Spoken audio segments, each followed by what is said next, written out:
Welcome to the Texas/Florida dream, where the income tax is zero, and the surprise bills are not.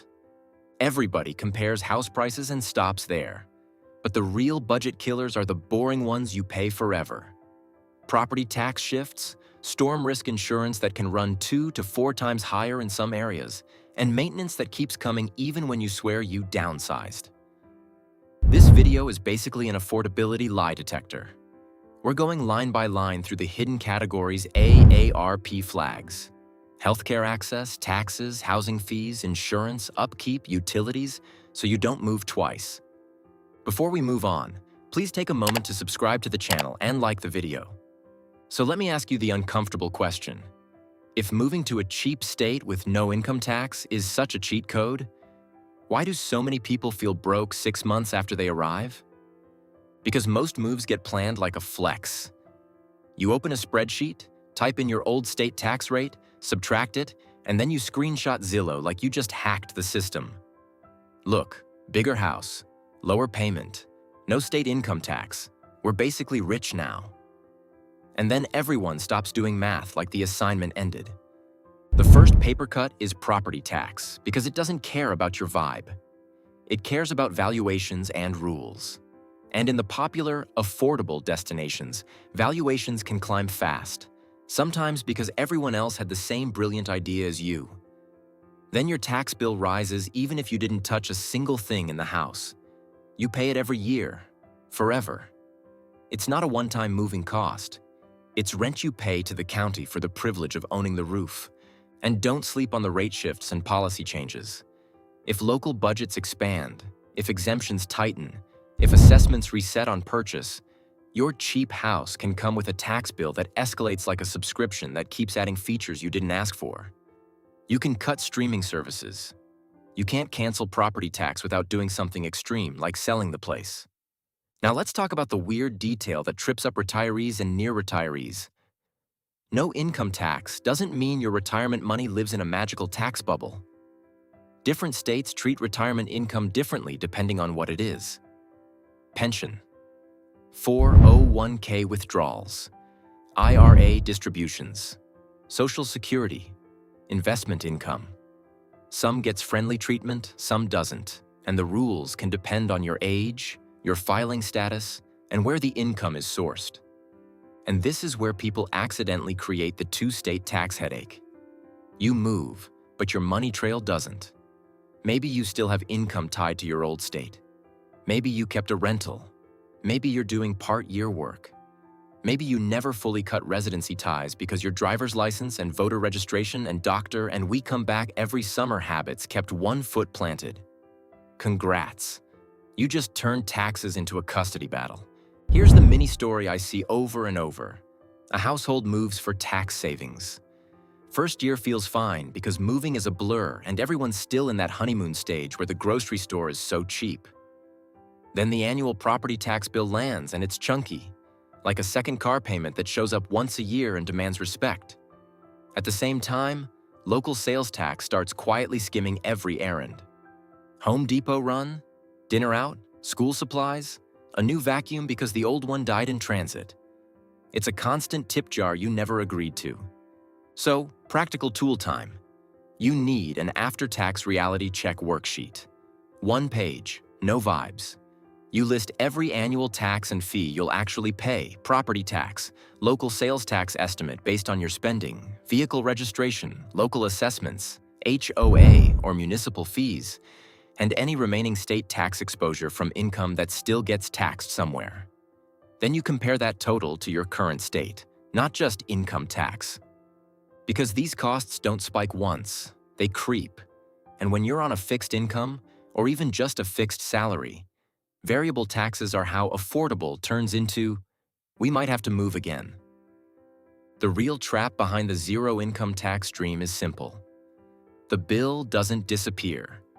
It relocates into property tax and local costs that scale with home values and spending. And if you think taxes are the worst surprise, wait until you see the costs that don't care what state you move to, because they're tied to risk, age, and the building itself. So you handled the tax twist. Cool. Now you meet the stuff that renews whether you're happy or not. You didn't move into an affordable state. You moved into a subscription model. And these subscriptions don't care about your spreadsheet. They don't care that you got a deal. They just hit your bank account on schedule and act offended if you question them. I call it the forever bills stack. It's everything that keeps running after closing day.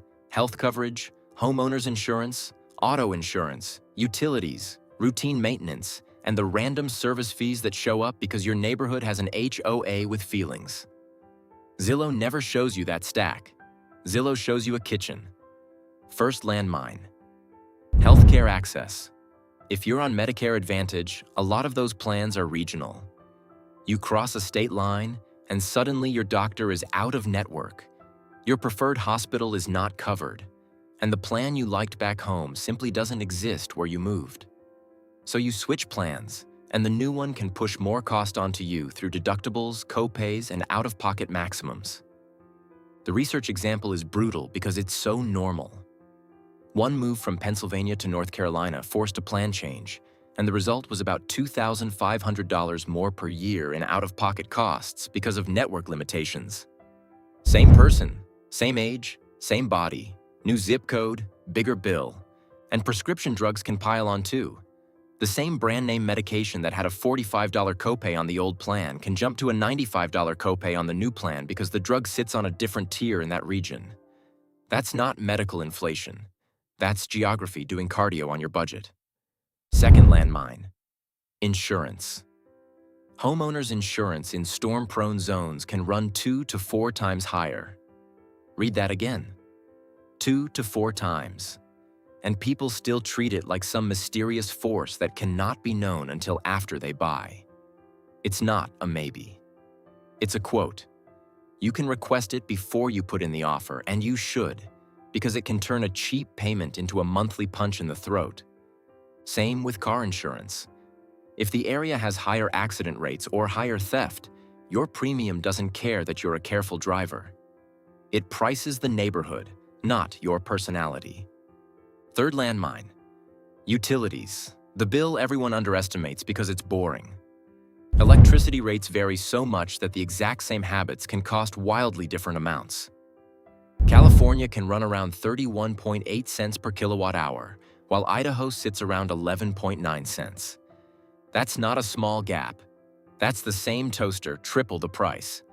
You can buy a cheaper home and still end up paying a utility bill that behaves like a mini mortgage. Water can swing hard too. West Virginians averaged about $122 a month for water in 2024, while the national average was $47. Let that sink in. You can literally move somewhere affordable and pay luxury pricing for tap water. Fourth landmine, maintenance.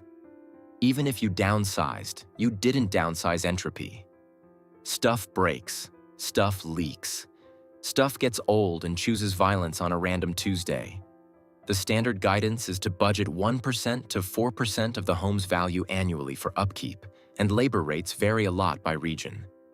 A simple repair can cost way more depending on how busy the trades are, and older homes love to surprise you with $1,000 problems.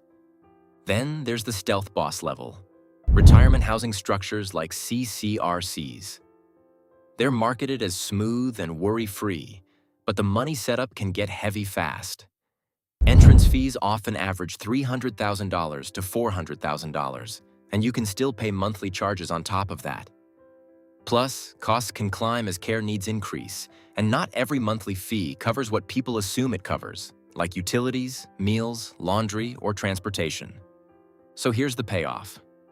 In tax-free states, property taxes can beat what you would have paid in income tax, and when you stack insurance, healthcare, utilities, and maintenance, the move turns into a treadmill, not a win. Now let's talk about the move itself, the part where you can lose a chunk of your net worth before you even unpack. Here's the real final boss. Affordability isn't a state slogan. It's your personal number after taxes, after insurance, after maintenance. Anything else is marketing with a nice font.